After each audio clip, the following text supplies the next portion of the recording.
Ms. Wilson? Here. Thank you.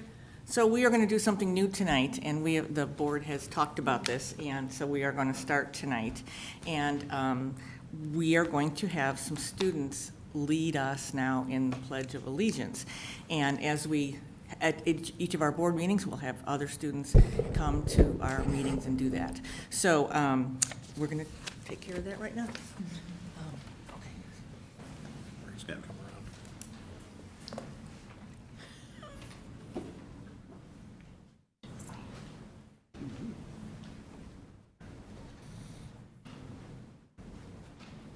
Okay, so when I call your name, if you could come up here, Maxwell London.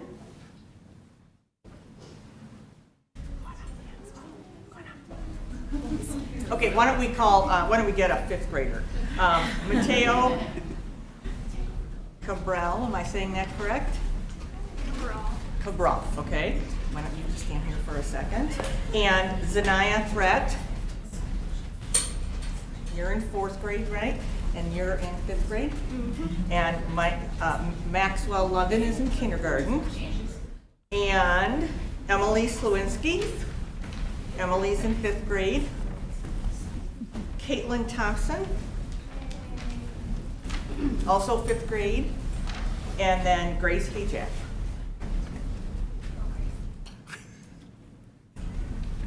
Okay, so why don't you all turn and face the flag, and we will now do the Pledge of Allegiance. And you guys can go ahead and start. I pledge allegiance to the flag of the United States of America and to the republic for which it stands, one nation, under God, indivisible, with liberty and justice for all.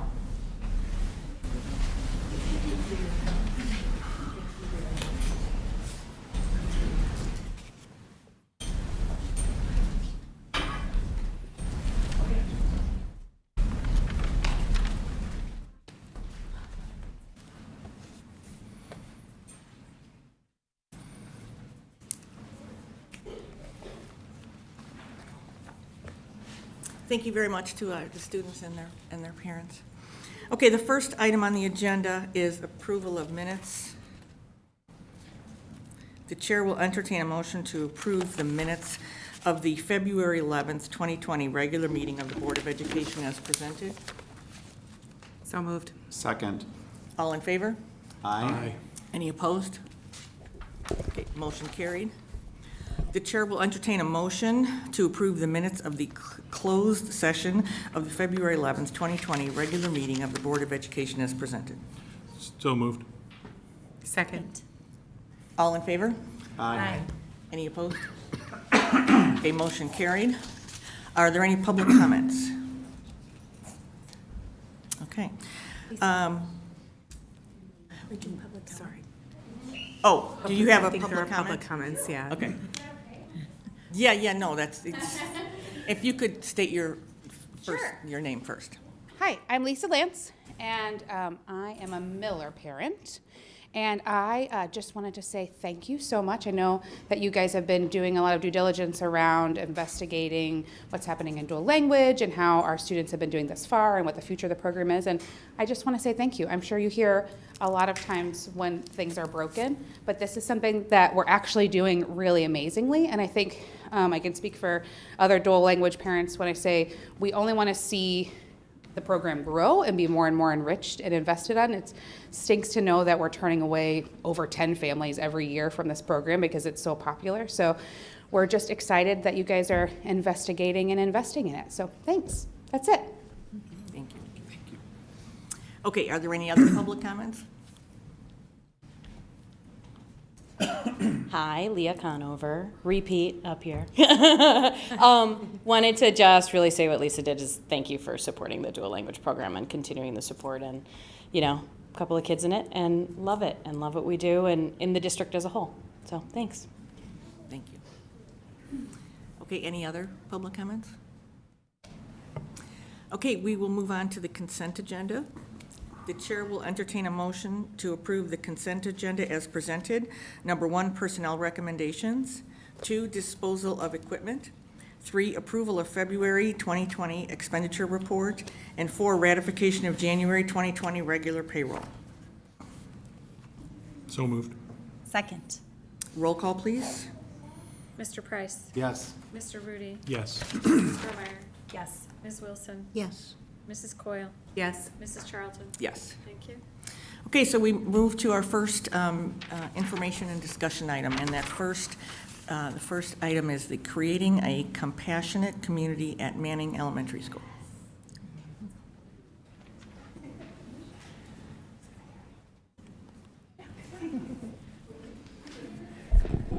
So we got a big crew because this was a big event. My name is yes. My name is Lindsay Peterzak, principal of Manning Elementary, and tonight we're going to talk about creating a compassionate community briefly. It was an amazing event that came about from Manning's school improvement team on the parent side. One of our big goals for this year was to really invest in opportunities for parents and community members to engage with students that go beyond a holiday party or a field trip, and really giving back in a way that we found to be meaningful. So in the first year, we had over 40 volunteers, which is an amazing contribution of time and efforts. And we had some amazing parents to help organize and facilitate the day. So I'm gonna let them do a lot of the talking, and then we have some students here to share how they feel the day was for them and what they took away from that moving forward. So without further ado, I'm gonna introduce Dana Hajek, Roxanne Engstrom, and yeah, you gotta come on up here. Amanda Harrison and Sonia Lopez. All right. All right, so we are going to, oh, I'm really tall. We are going to, we're going to let you guys see visually, because this is what is most important to see what this day was all about. So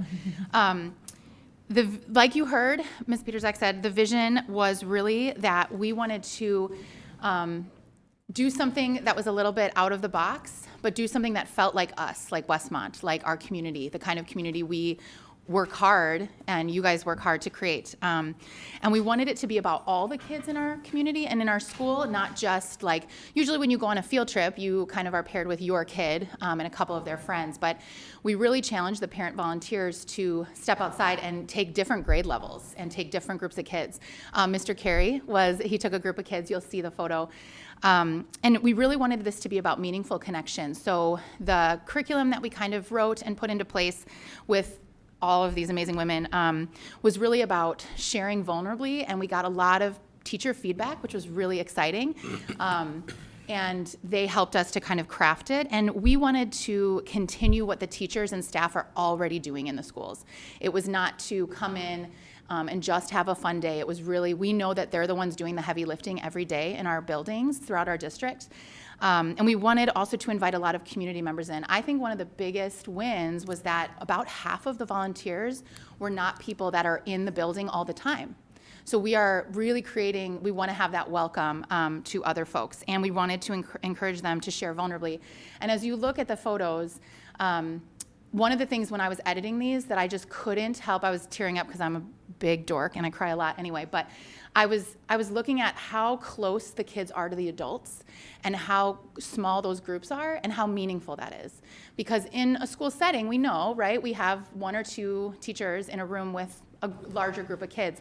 And this was about people being down on the kids' level and really talking with them and sharing things from their experience. And I just loved the energy of the day, how everybody was for one another. So this is what sets us apart, I think, in Westmont. And this is what we're really proud of. So the parents did an amazing job, and the kids are amazing kids. So we're just going to tell you a few of the components of the day, and then we're going to let the kids and parents share. Okay, so as Ms. Peterzak said, this kind of came out of the SIP committee, which was made up this year of not just staff. Ms. Peterzak invited parents in, and we kind of did the same thing that happened at the strategic plan meeting, and we did a SWOT analysis of how we felt things were going at Manning. And we were really encouraged that the teacher perspective and the parent perspective really lined up, and we were all kind of feeling the same needs. One of the big needs was support and maybe like filling in some of the gaps of our SEL program. The staff acknowledged and recognized like, hey, we're doing good, but the curriculum we're using right now, there's gaps, there's holes we'd like to fill, and we're not sure how to do that. We're not sure what the answer is, but we're recognizing this. And on the parent end, we recognize both at home and when we're in the classroom or on a field trip or whatever, the need for a little additional support. So that's the reason why we decided to go with compassion, because we feel like that's like the underlying, like that is the foundation for all the other things that we want to build with SEL. If we can teach these kids how to be empathetic, how to be compassionate, how to, to have a strong compass when it comes to those things, then we can kind of build more layers of our social emotional learning. So the four of us kind of split off into our own group, and we made the curriculum for this whole day from scratch, which was like a huge undertaking. 8 months of our lives, we keep telling everybody. So we had an entire curriculum that was shared with the staff ahead of time. The staff had their curriculum so that they knew what was going on. And then the day of, we had an hour-long orientation where we spoke with all the parent and community volunteers that were coming into the school and went through the curriculum with them, step by step, what to expect, what's going to happen, who to reach out for help, those sort of things. But a lot of what you'll see in the pictures is from what we called the Compassion Quest.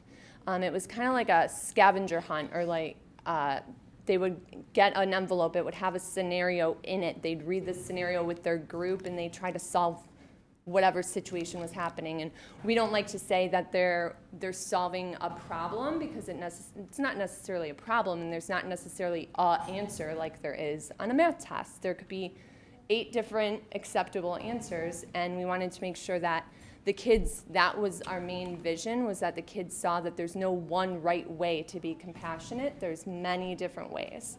So we culminated the day with an assembly, and you'll see in these pictures the kids are all holding little feathers. There's a pair of wings in my basement right now that I don't know if you can get fingerprints on me from the hot glue, that we're making a big set of wings, a very visual marker of the day, that the students will then add feathers on as the year goes on. On those feathers, the one side has I need compassion when, and the other side has I give compassion when. So a lot of kids shared experiences of I give compassion when my friend is left out at recess, or I give compassion when my friend makes a mistake. There was people that wrote, I give compassion to my teacher when they make a mistake. One of the big things that I noticed in the classrooms was that the adults were always pointing to themselves and how that they could get better at doing this. And I thought that for me, was one of the most powerful points of the day, is the kids were seeing the grown-ups say, I have more to learn, and you can teach me things. And I think a lot of the kids kind of felt empowered by that and felt like we're in this together. They're not better than we are. We're not better than the person next to us. We're all kind of learning together. So anybody else? I think we have one parent who's going to come up and kind of share her experience, and then we have a couple students. Okay. We're really excited. I have someone who's joining me as well. Hi, my name is Crystal London. I'm Maxwell London's mother. So he's a kindergarten. Okay, all right. Oh, come here. All right. There we go. This is Mason London, everyone. Okay, all right, let mommy talk, okay? All right, okay. So I had the opportunity of...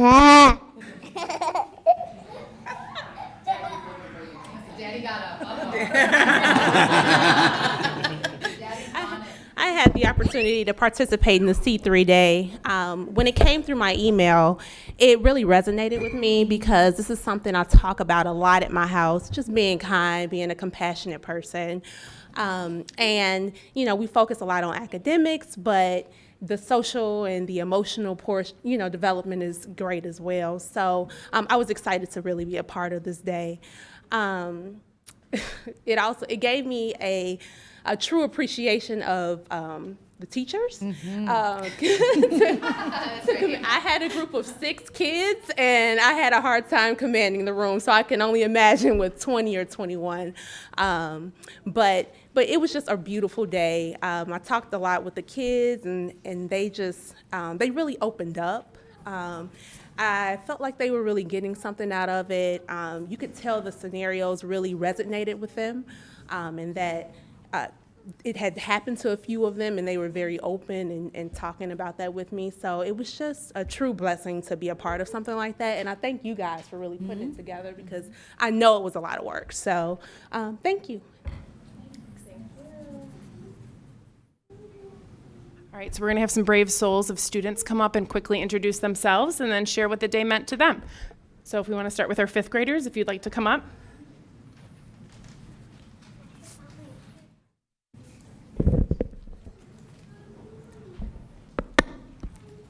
Good evening. My name is Emily Slowinski, and I am a 5th grader in Miss Walsh's classroom.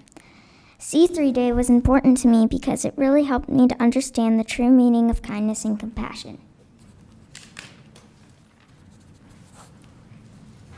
Good evening. My name is Caitlin Thompson, and I'm a 5th grader in Mrs. Walsh's classroom. I liked at the end of the day we had a compassion assembly where we got to put up our compassion feathers that said when we received compassion and when we gave compassion. Good evening. My name is Mateo Cabral, and I am a 5th grader and also in Mrs. Walsh's classroom. C3 Day was important to me because before that, I noticed that there wasn't a lot of compassion, and reinforcing that or teaching that to the younger kids is important. And the school also did a very good job doing that. Good evening. My name is Anaya Threat. I am a 4th grader in Mr. Funches' class. C3 Day made me learn how to be compassionate and be kind to others and treat others how you want to be treated.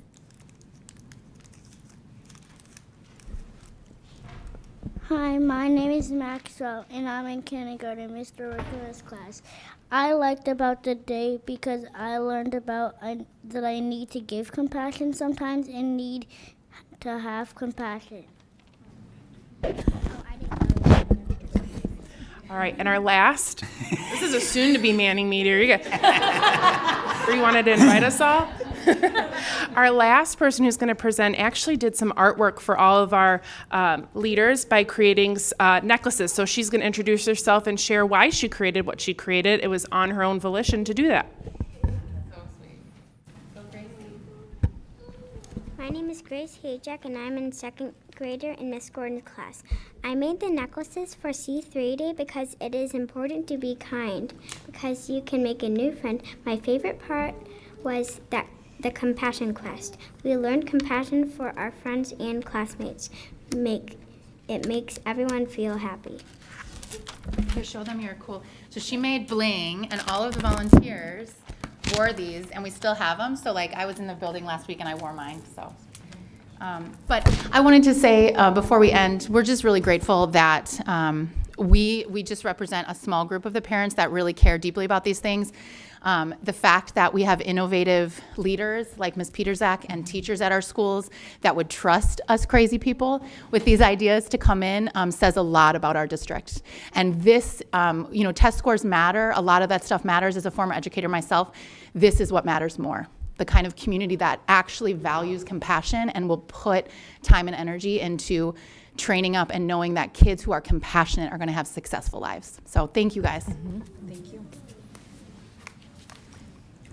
Do you have any questions for her? Well, before that, can I first just say thank you very much to our students for stepping out of maybe their own comfort level.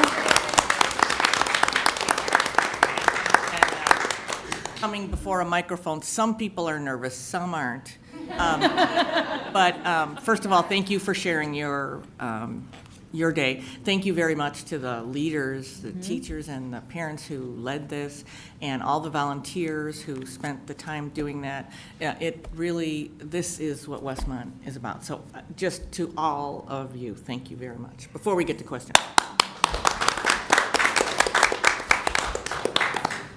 Okay, so does anybody have a question or concern or comment or? I'll comment. I mean, I was able to be a part of the day. I've commented on it in a previous board meeting, but I really think this program is extremely special. We've talked in our strategic planning workshops about the strengths of our district, and one of the strengths is our parent leadership.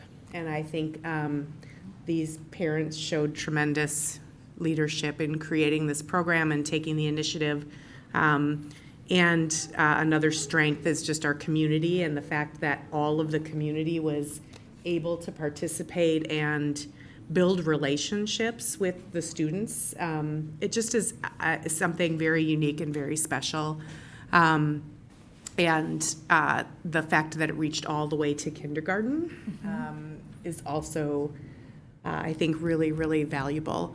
So my only question would be, how do we do this at all the other schools? Because I think it was just tremendous. Exactly. So I really, and I mean that seriously, like I think if you guys are open to that idea, we should really consider it for other schools. Since you've already spent the 8 months of planning, we should be able to just roll this right out, right? Yeah. Y'all can stuff For all a y'all small want. fee. We actually were talking with Laura after the event, and it's pretty, like, the curriculum itself is pretty fluid and would work K-12. The only thing you would have to change is the scenarios for the class to be age appropriate, but everything else is pretty much there, like the foundation and the bricks are all there. You just have to do a little tweaking. And we got some good feedback from the people that were there, and like we would tweak a few things. You know, it's a learning curve. We knew it was going to be a big learning curve. but no fires, so. Right. I would just like to say thank you for all the work you put into it. It was really great. And, Jack Balderman comes in often and talks about the compassionate environment at the high school, and we talk about how important that is there. But, getting the extra emphasis at the elementary level, I think is absolutely critical for building upon. So thank you for your efforts. I'm wondering, how long did it take you to put everything together like that? She wasn't exaggerating when she said 8 months. It was in June, yeah. They had to push it back a little. It was a little ambitious for December, so February was the perfect time. June to February. But we met as an extension, I think they said, of the SIP. So like really it's a globaler support, group of people that really, like some of the other SIP members are here. And then we just broke off and met, and it was kind of like once we started creating, we realized, we want to create more. You know what I mean? It was one of those things, and we got teacher feedback that helped us to, we got good read alouds from the library, and we used some of the resources at the library and the school. So it takes longer to do something together. It would have taken less time if like one of us had just steamrolled ahead, but we wanted to go together. That was important to us, so that's what the day was about. So it took a little bit longer than anticipated. Thank you, ladies, so much, and all the parents and administrators and teachers and kiddos. One question I had was about the school improvement. Is it team? Mm-hmm. Is that at every school in our district, or is that just at Manning? It exists at every school. It may look a little different, Sure. but every school has a school improvement. Well, thank you all very, very much, very much. We appreciate you spending the time. I'm really happy the snow didn't come so that we could do this. So thank you. So I'm now going to tell you that we are going to move on to the next portion of our meeting. You are all invited to always stay at all of these meetings. However, if one wanted to leave, this might be the time. So, although you're always invited to stay. Thank you so much. Thank you.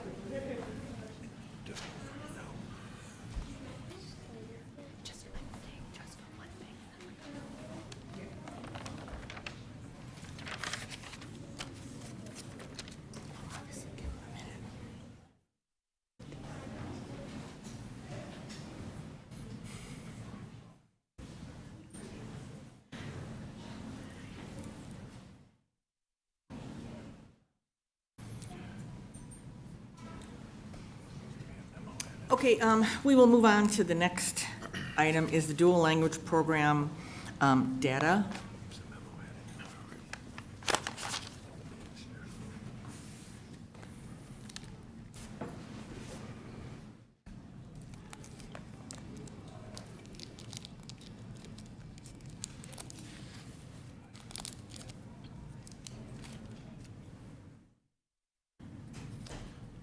Okay, I'm going to share some of the data from our dual language program. And this is just, I'll be honest with you, scratching the surface. Later on at a future meeting, Cindy Moliere and Tim Weiler will be here, and they'll go into much more detail. They want not only to present data, but also give you a little bit of an idea of the qualitative nature of the program as well through some interviews and video. There's several documents that are attached to board docs, so what I'm trying to do is synthesize those documents into something that's a little bit more digestible for the board. And I think, though, that this first slide is pretty powerful because this shows the growth in reading in an academic year. And one of the documents that you have in your board docs, this basically takes, you have individual student data, and this takes that data and synthesizes it. So you can look at the individual student data, but then this also shows you what, as a class, the students did. So you can see where, for instance, the second grade, they grew 5.34 levels in their Spanish reading. And then the monolingual students grew 5.56 in their reading. And then we start to look at, okay, how are the dual language students doing in their English acquisition as well as their Spanish acquisition. And again, if you remember the way the program is structured, the students start off with 80% Spanish instruction, 20% English. And so it's common for the reading level in English to be a little bit behind. But as you can see, with each grade level, that gap closes until when you look at fourth grade, they're right there in terms of their growth with their monolingual students. And then in fifth grade, they actually surpassed the growth of their monolingual students. The reason why the two are broken out, the current first grade and current sixth grade, we don't have that end of year data. And so at the end of the school year, we'll have their final assessment, and then we'll be able to see what their growth is. I want to show you, and I know this is difficult to see on the screen, there's a lot of data, but there's also another document that is shared in board docs. And so basically, what this does is it shows you what is typical, how many levels a student should increase in an academic year. And if you, for instance, in kindergarten, they should grow 4 levels. In first grade, it's 6 levels, and then in second grade, it's 3 levels. Well, if we go back to that original slide, and you see second grade, the typical student is growing 3 levels. Well, again, we're seeing 5-level growth. And when you look at this data, you can see just how much these students are growing. You can also, if you want to take the time, again, you have individual student data, and you can look at how individual, some students are growing 6 levels in second grade, one typical is 3 levels. The other thing I can share with you is, we talk about the fact that, again, the dual language students may lag a little bit in the beginning of the program, but then eventually they close that gap, and in many cases will then pass their monolingual peers. The other reason for including this document is it does point out that students who are high achieving, by 4th grade, they've already closed that gap. And so there's no difference when you look at the assessments of a monolingual or dual language student, you won't see a difference. For a lower achieving student, that occurs by the 8th grade. And so when we start taking a look at the next couple slides, and those are based on, what was included was the PARC, and now it's called the IAR. The exam has changed names, and it's a little bit different. But now we start to get into the park and the AIR. And all that was done is, again, to make this a little bit easier to visualize, to see what's happening, is it's the percentage of students who are approaching to exceeding standards in the park and the IIR. And the reason why, 2016, 17, there's a gap is because we only had the third grade dual language program then.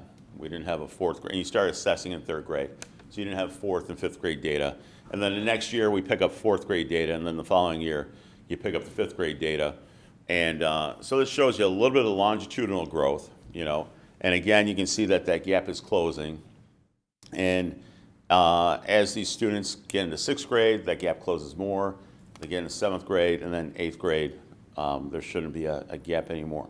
The other thing to consider as well, and when we do a deeper dive, you'll see this, you have to look at the demographics of the students as well, the classes, to make sure that their makeup is similar. And we know that those first couple of classes, like the current sixth grade, right now I think it's sitting at about 12 students. So when you have that small of a population, it doesn't take, many test scores to swing that average. And so there it does have a great effect. It swings very easily. And so that's what the math looks like, and then that's what the ELA looks like. The other thing to remember, again, we start with the students learning more in Spanish than English. The ELA and the IIR are English assessments. They're only in English. And so that's another reason why it takes a little while for those students to close that gap. But overall, the program is doing what it's designed to do. Again, later in the spring, Tim and Sandy will be here to give you a deeper dive into the data, share other information with you. But this kind of gives you an idea. And again, I think what's really impressive is when we look at, again, the reading levels and how those students are growing over their time in each academic year.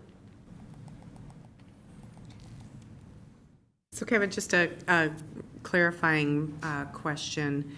On the bar charts that you were showing, the fifth grade class this year is the second section of dual language, is that right? Because the first section Correct. is in sixth grade. Correct. So, I guess what I see in this is that even as we progress with the program, while the gap is closing for the students who have been in the program for, through fourth and fifth grade, that gap is closing.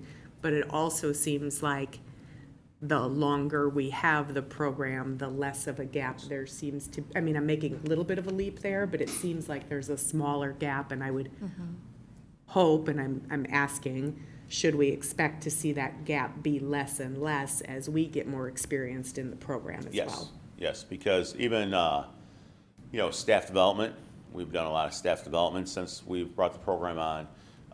Even finding resources, when the board adopted the resources for ELA for K through 5, one of the reasons why we went with the program we did is because they had the Spanish resources as well. And so initially when we first started the program, our dual language teachers, they were having to spend a lot of time developing materials and lessons. And so now they can focus more on instruction and less on the development of those materials. And so yes, you are correct, and we will continue to see that trend.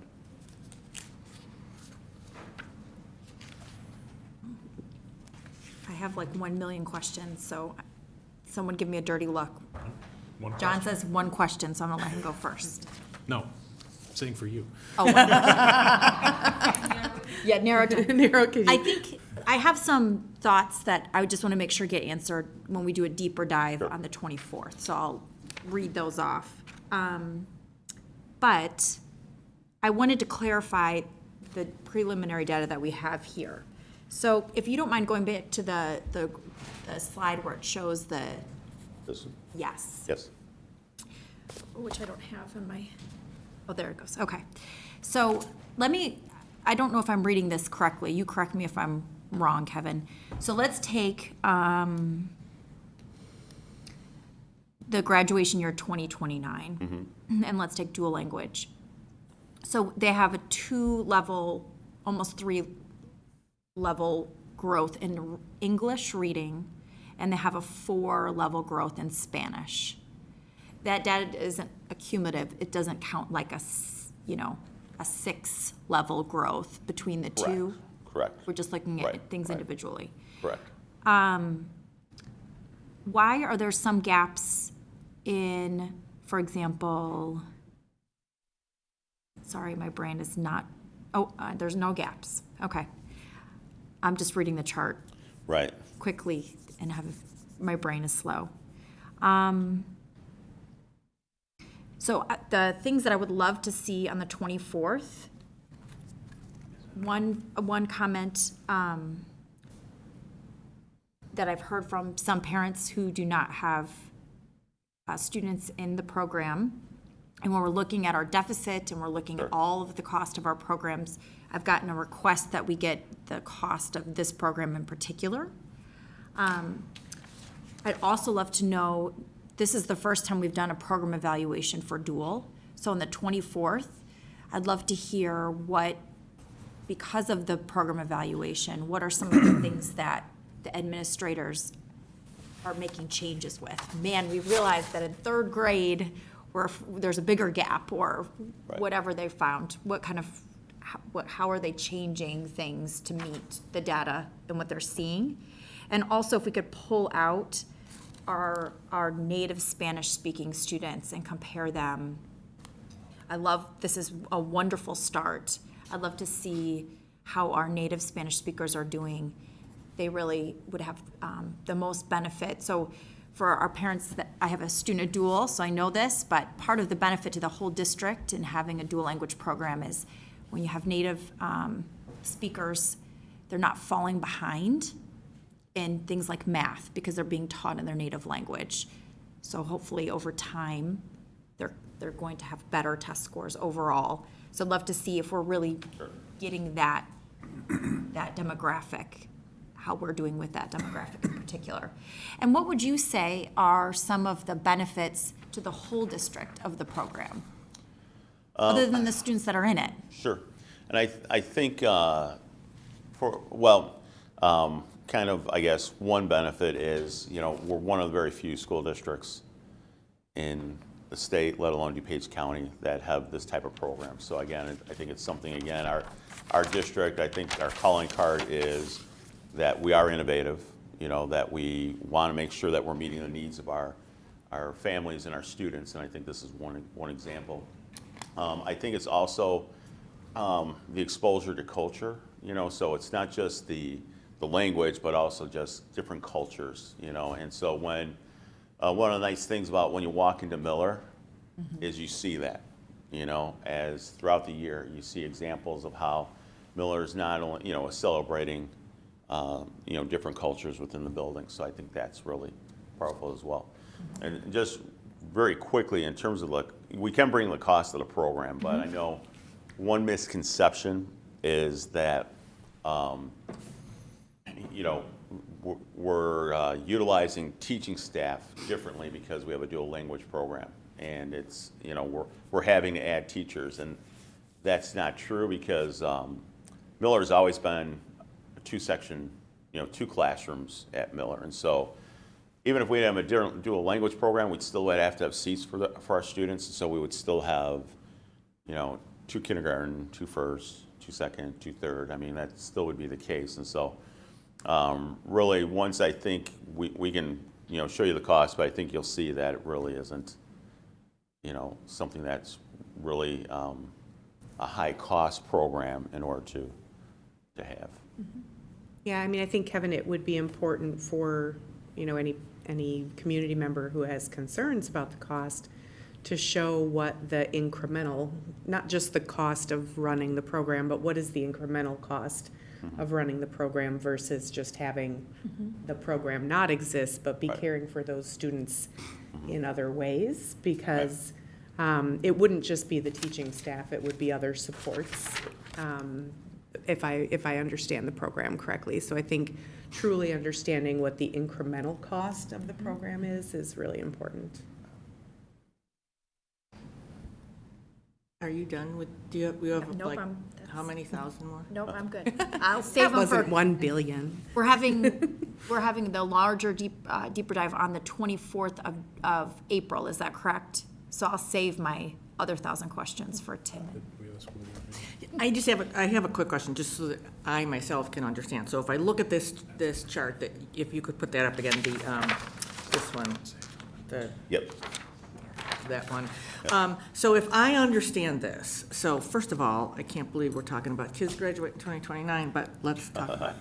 So we have current, so the line that has third grade, so it says DL and then 2.80 and then 4.35. Right. So what we're saying there, and tell me if I'm reading this correct. So our third graders who are in dual language, they have an English reading growth of 2.80, and our Spanish reading growth of the dual language is 4.35.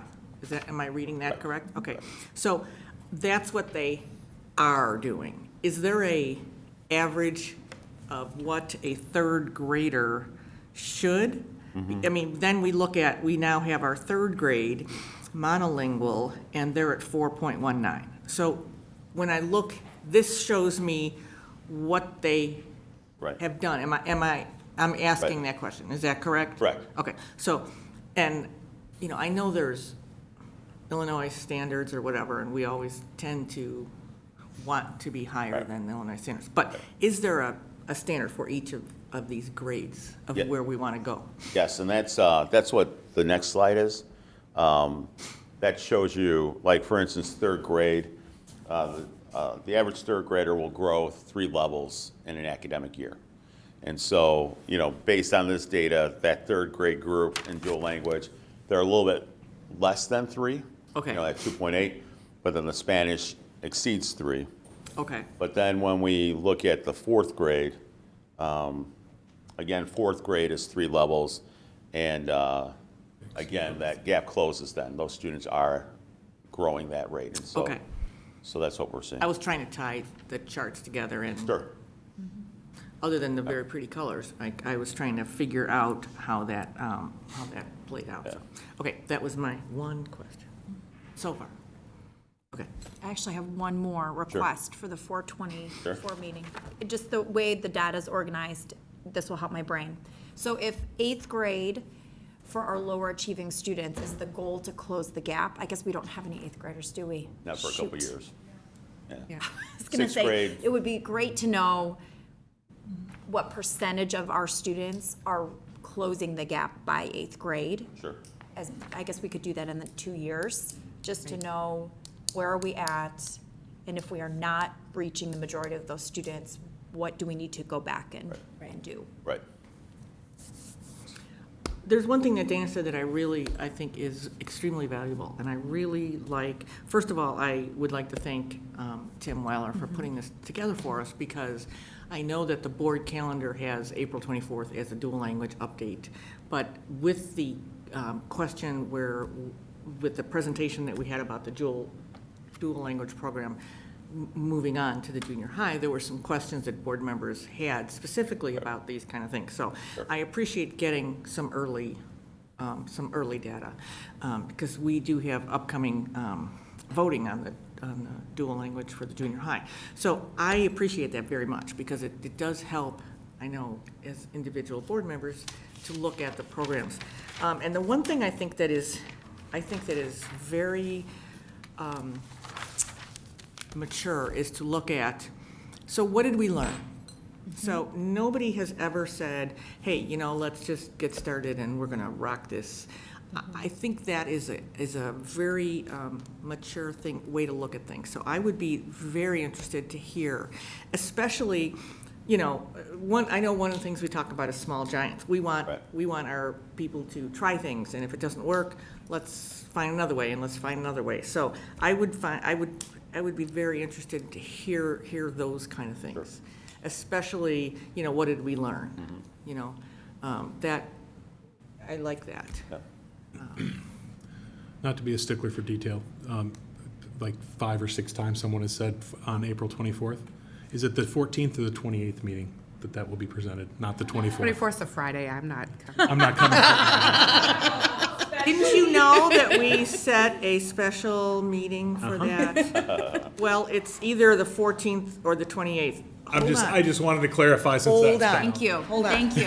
Parents would I- be showing up to hear it, and we wouldn't I'm be not gonna giving be up here their that day. Friday night. You know what, that we it's would gonna not be be in April, popular. we haven't, Okay, Yeah. right? fair enough. Yeah. We haven't figured out, it's scheduled for April, so. Thank you for clarifying my miscommunication, No, John. I appreciate no, that. no, you, John. it's fine. I don't Okay, want somebody so, showing up here in a to be Friday. determined in April. Yes. Okay. Any other questions? Okay, thank you very much. All right, the next item, presentation of monthly financial statements.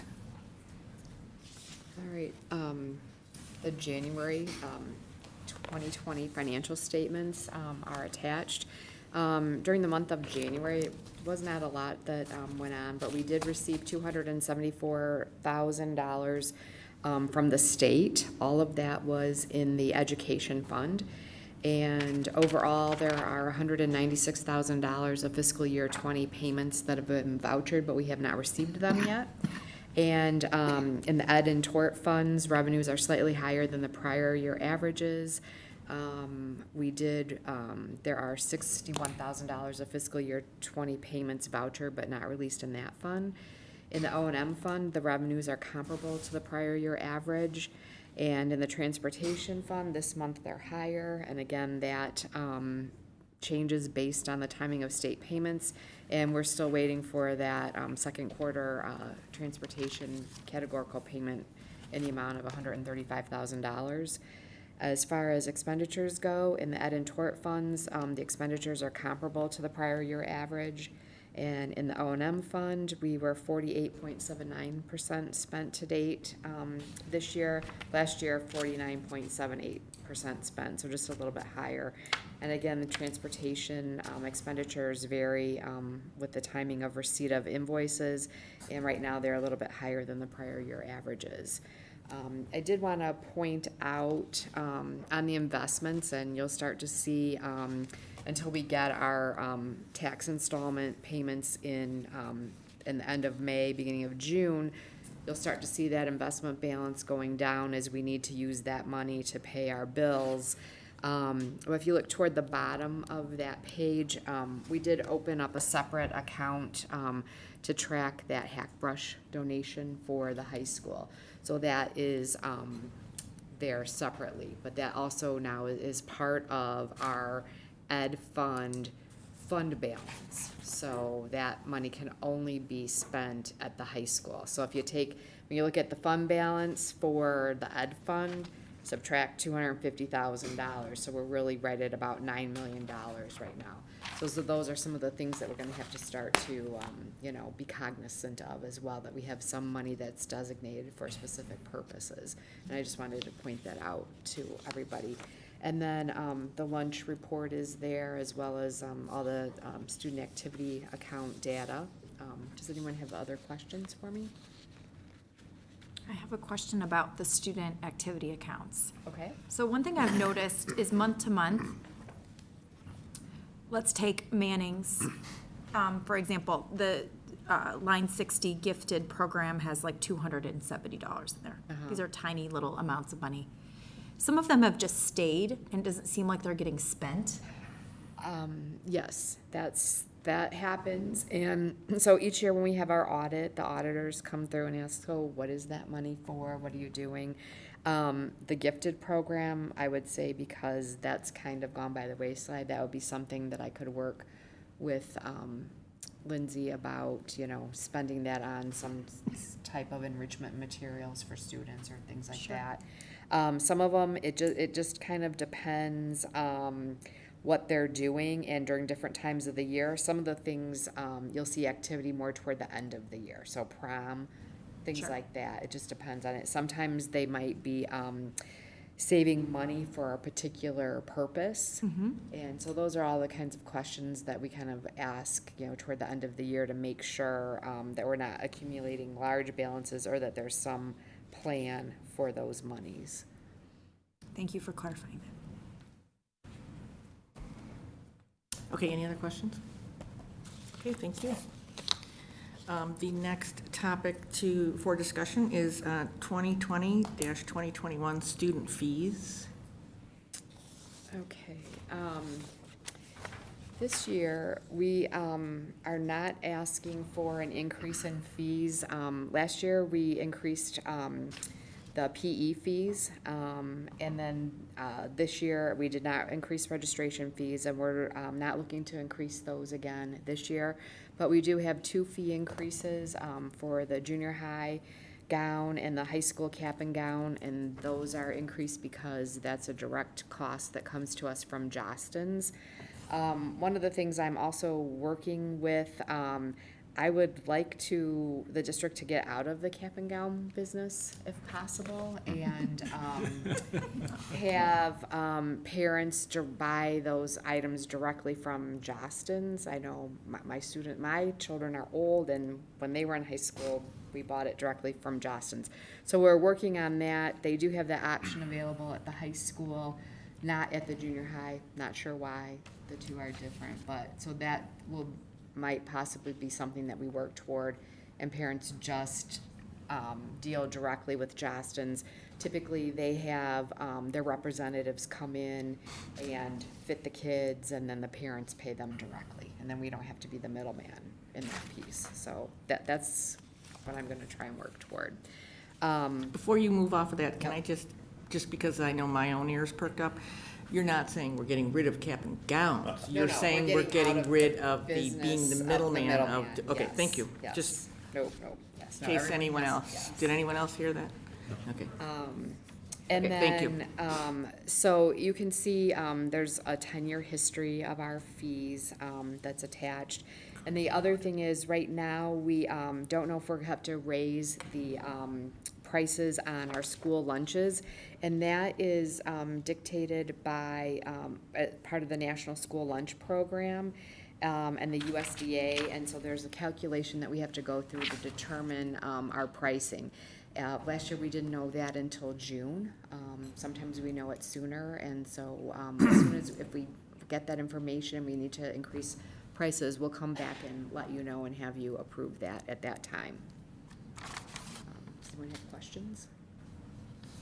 So I would just like to state out loud for anyone paying attention, especially parents with checkbooks, that we are only looking to increase 2 tiny little fees for a very specific group of people. I say I can appreciate that very much. So that's all I had. So on that, did anybody have any questions? All right. Then the next item for discussion is budget input. Do you want to table that, Marie? So after the, Oh, yeah, do you want to do that? Yeah. Okay. So we're going to table that for now. We were hoping to do at the next meeting a 5-year projection, financial projection, and at that time, we'll move on to that topic. Yeah. Yep. All right, then the next item, 2020 summer maintenance program projects. Okay. So we talked at the last meeting about the building automation system and the need to start having a longer-term focus and start working on projects now for the summer of 2021. But there are a few projects that we can start to look at for and potentially do this year with some of our maintenance funds, some of the monies that we have in our budget, O&M budget for repairs and things. So obviously, the custodians and ground staff are gonna be focusing on maintaining our fields and the buildings, the deep cleaning, some painting and things like that, any repairs that need to be done. But we also have from our 10-year life safety study There are safety fire protection devices that need to be addressed. So we have a 3-year window, so we still have this summer and next summer to get those done. So that's one of the things, Joe bundled all of this stuff together so that we can start looking at that. I'm not positive that we'll get that done this year, but I'll start looking at that and see if we need to go out to bid. And so that's one of the things, the total cost of that is estimated to be almost $72,000. And again, that is something that we have to do. So that's one of the things that he's gonna be working on. And then also from that, there are some doors at the different schools that need to be replaced. So there's a boiler room door at the high school, a gymnasium door at the junior high, and some doors at Manning that are part of the life safety. And then it makes sense while we're looking at doors, there's some doors at the high school in Miller that should also be replaced, and potentially going out and getting estimate of all of that. Because again, if you can sometimes bundle things, you get a better price with a bigger project than a smaller project. So that is one of the things there. And then we've been waiting on a mason to do some tuck pointing at South for the whole year so far. And so we're hoping that they're gonna be out in the next month or so to do that work that we talked about for this past summer. And then as we're looking at things, there's a little bit of additional work that needs to be done at South as well. And so that is $20,100. So with all of those projects, it's about $129,000 that could be incorporated into the O&M budget. Somebody have Sorry, questions? what you just said, that could be incorporated into the O&M budget? Yes. Oh, okay. Yeah. So the money's There's there. room in the budget. There's Just room in moving there, the- yeah, yes, okay. yeah. Okay, I just, yeah. Some of this is repairs versus capital Right. items. We really talked about the big capital items. This is in part of the repair budget. Some of Yes. this may need to be capitalized for accounting purposes, Mm-hmm. but this is more, it's not like that building automation system or buying the trucks or things Right. like that, or tractors that we were talking about, so.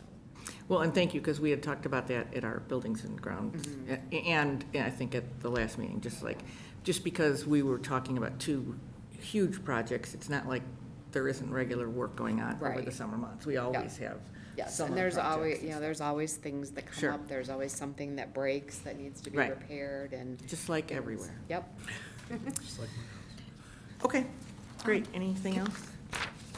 Can I ask one question? Uh-huh. So the funding for these is coming out of the O&M fund for the 2019-2020 budget? The 2021. 2021. So the only thing that might, if they get the tuck point. Yep, because that's already that would budgeted. still come out, and it depends on if they do it and get it done in June or July. Okay. So could be a little bit of a timing issue with that. Okay, thank you. Okay, anything else? Okay, we'll move to action items. The first action item is the approval of the 2020 summer school programs.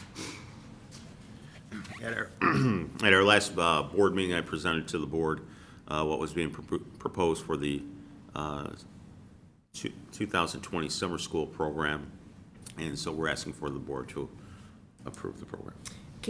In case someone wasn't watching the last one, can you just hit the highlights that basically, like, you said one of the things you talked about was that it used to be 2 weeks of 2 weeks. Right. Now can you just hit on that just briefly? Sure. Now it'll just be 2 weeks, and it'll start, let's see if I can pull this up. Do you need any of these? June 8th. Is that one of them? Yep, that's it. And so it'll start June 8th through June 25th, most of the programs, 8:30 a.m. to 11:30 a.m. And for the elementary programs and the junior high programs, we do provide transportation. For some of the programs with the high school, primarily connected to AP, we do not provide transportation for. But it's going to be similar to what we did last year. But again, we think we'll meet the needs of all of our students. And summer school will be held at? The high school. At the high school this year, okay.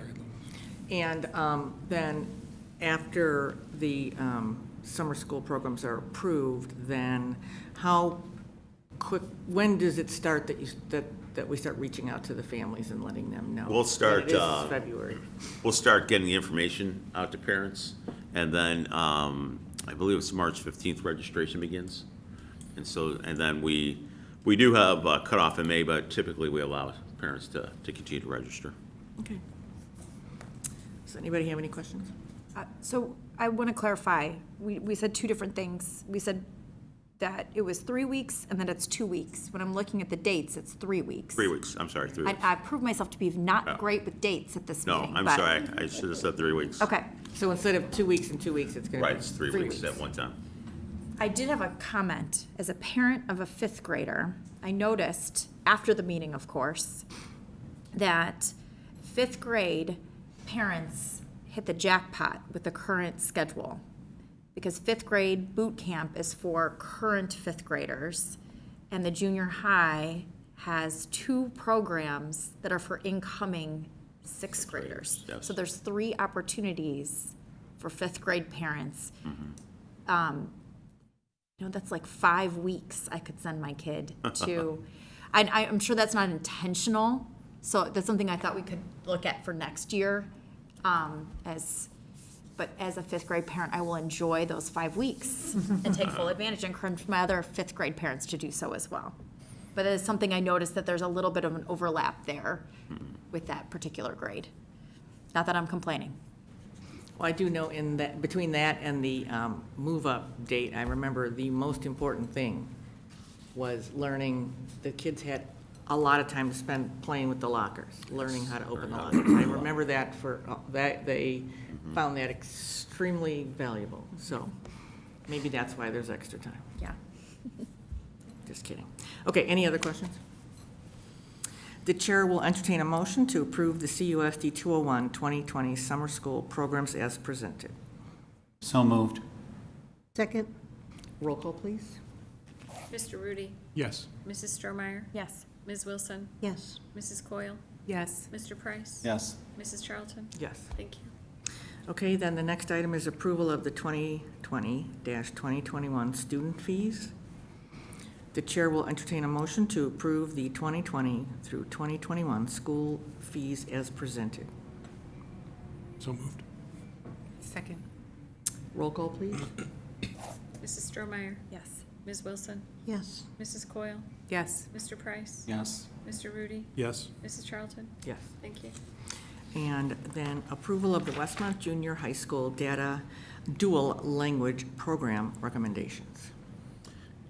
At the January 20th school board meeting, Jen Jonick, principal for Westmont Junior High, presented 2 options for the board to consider on how to grow our dual language program.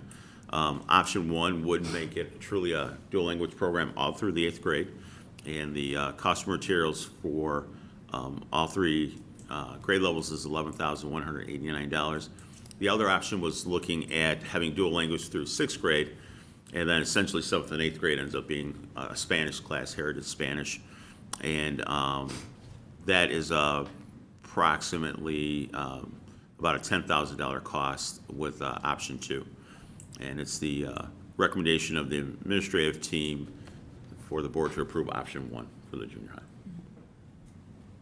Does anybody have any questions? I just want to thank Tim. I think it was important for the board to have some preliminary data on where our program was, and I know that was difficult for them to throw together for tonight's meeting, but I do appreciate it. It makes this decision more meaningful for me as a board member.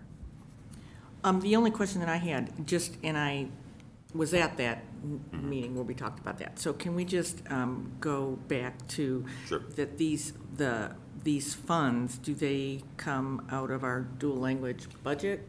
Or that, and I guess it's that same question about cost. So Right. where does that? It comes out of Title I, which is grant money that we receive. So it's coming out of the Title I money. Okay, so that never hurts. The to $11,000 talk about that. is coming out of Title I, or the $10,000. Correct. Either way. Either way. Okay, so first, before, what I was hoping to do in terms of the reading the motion is I was just going to add in option 1, being very specific about the recommendations, okay? So before I do that, do we have any other questions or comments? No. Okay. So just to be clear, because we keep talking option 1, option 2.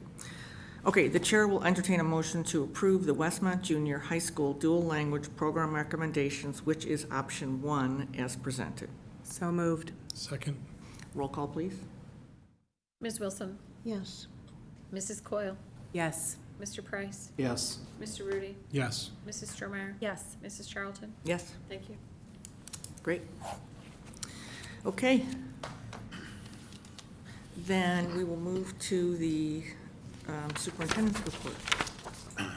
I have 2 items in my report. One is just a reminder that kindergarten registration will be starting soon. Kindergarten registration for the upcoming 2020-2021 school year will take place at both J.T. Manning and C.E. Miller Elementary Schools, beginning Tuesday, March 10th through Friday, March 13th, and then Monday, March 16th and Tuesday, March 17th, from 9 a.m. to 11 a.m. and 1 o'clock to 3 o'clock p.m. 201 offers a full-day kindergarten at both Manning and Miller, and a full-day bilingual kindergarten program is housed at Miller for all district kindergarten students. State law requires the child must be 5 years of age on or before September 1st, 2020, in order to be admitted into kindergarten. And we must have a notarized copy of your child's birth certificate with the embossed seal. Hospital birth certificates are not acceptable. And again, if those dates and times don't work for a particular family, they can contact the school office and make an appointment for registration. And then the other item is I'm suggesting that we kind of take a systemic review of our district and just looking at sometimes when we're in that decision-making mode about staffing and so forth, sometimes we can be a little reactive rather than looking at all of our systems and how we're utilizing our facilities and resources, and really taking a look at that big picture-wise so that those decisions that we make sure that, again, we're as lean as we can be and we're as efficient as we can be. And so I'd like to start having some conversations with the staff and then have, obviously board input and parent input so that we can take a look at that and, put together a plan for our district. What are you looking at what do you propose as like a timeline? Do you have one? I don't have a concrete timeline, but definitely before the end of the school year, we would like to have something for the board to take a look at and consider. What kind of things are, what kind of systems do you guys imagine you'll be discussing? Well, it's everything. It's our the supports we provide our students. So when you start talking about reading specialists, emerging bilingual, special education, nursing staffing, teacher assistant staffing. So you're looking at all those different elements, teaching staffing.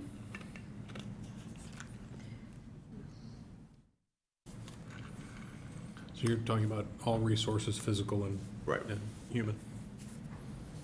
Are we also looking at space, or are we just mainly focused on staff? No, we'll also look at space, how to best utilize our facilities. So we'll just, once you start putting together a timeline and start looking at some information, I'm sure we will have more questions as we move forward, right? Yep. Right, okay. Thank you. Okay, anything else? Nope, that's it. Then we're going to move on to board reports. The first thing that I have to say is, if you did not get a chance to see under personnel recommendations, our own Rima, I know, look at her, is moving Florida, right? Arizona, same thing. Okay, so. Not even close. It's warm. So, and that because of a job move, so not because she doesn't love our district. So we reluctantly accept your resignation. Thank you. we wish you well. Thank you. We thank you very much for working with, as we replace your position, not replace you, because we can't replace you, but as we replace your position, we thank you for your time to help the person that's coming after you. And this is your last meeting with us. It is. So, I We know was you're gonna really say- gonna miss. I was gonna say, Right? Thank you very much. Thank you. Thank you. And we will have to have, I think, board retreats out in Arizona maybe or something, right? So good luck with everything. Thank you for everything, especially myself who really works with you a lot. So we wish you well. Thank you.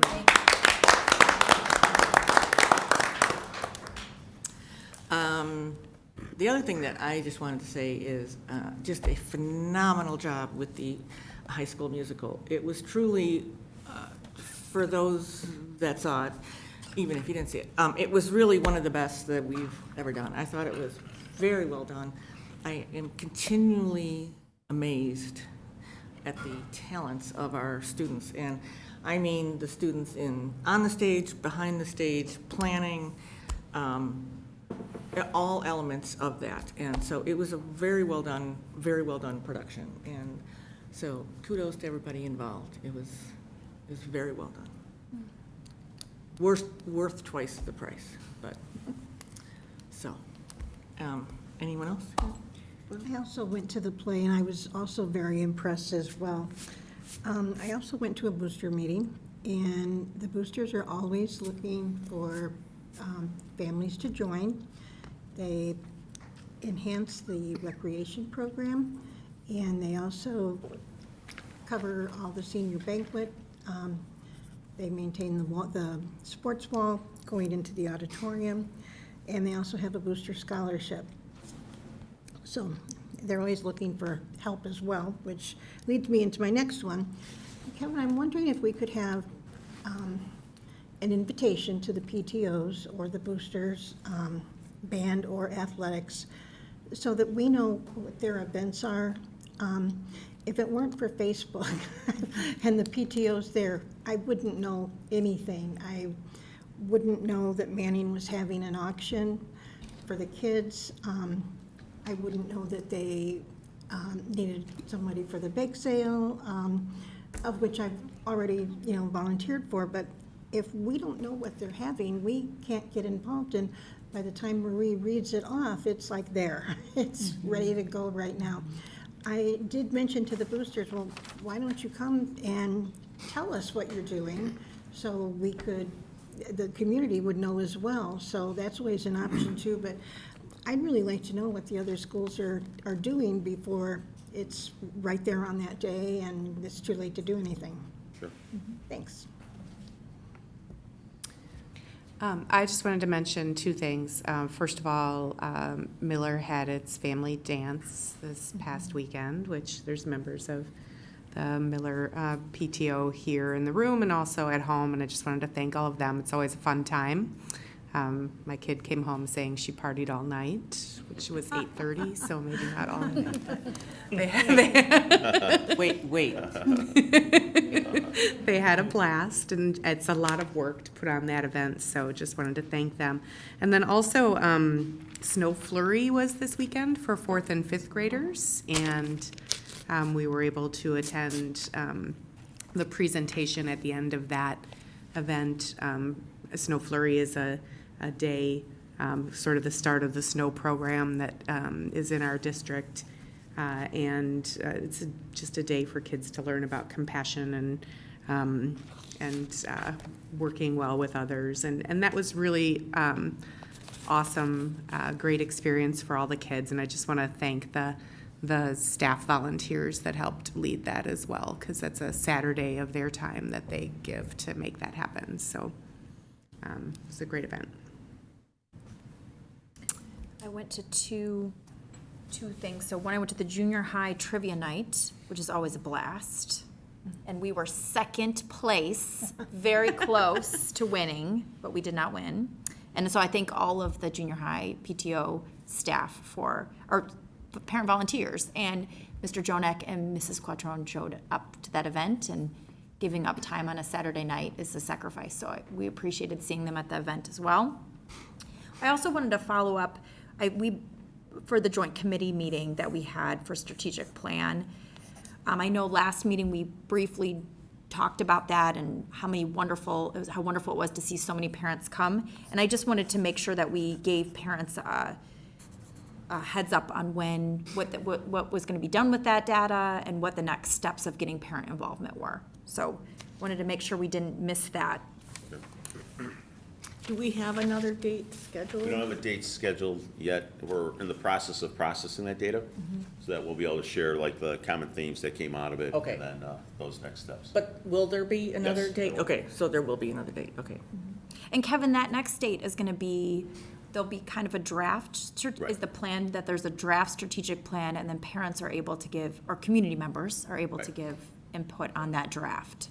Yes. Is there still a plan for a survey to go out? Yes. Okay. Okay. Anything else? All right, then, are there any other public comments?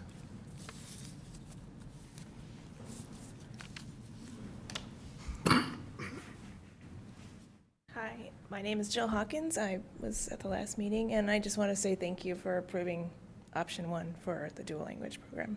It's a, well thought out. I love the presentation, again, by the administration. I think they did a great job, and I just want to say thank you from, I think, many parents that are involved in it. So, thank you. Thank you, it is true, we don't hear that a lot, so. Okay, any other public comments? Okay, now we're just shaming them, right?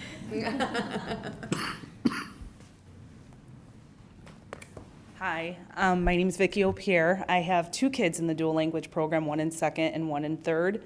I also want to thank all of you for voting to continue option 1 for the junior high. I think it's really important.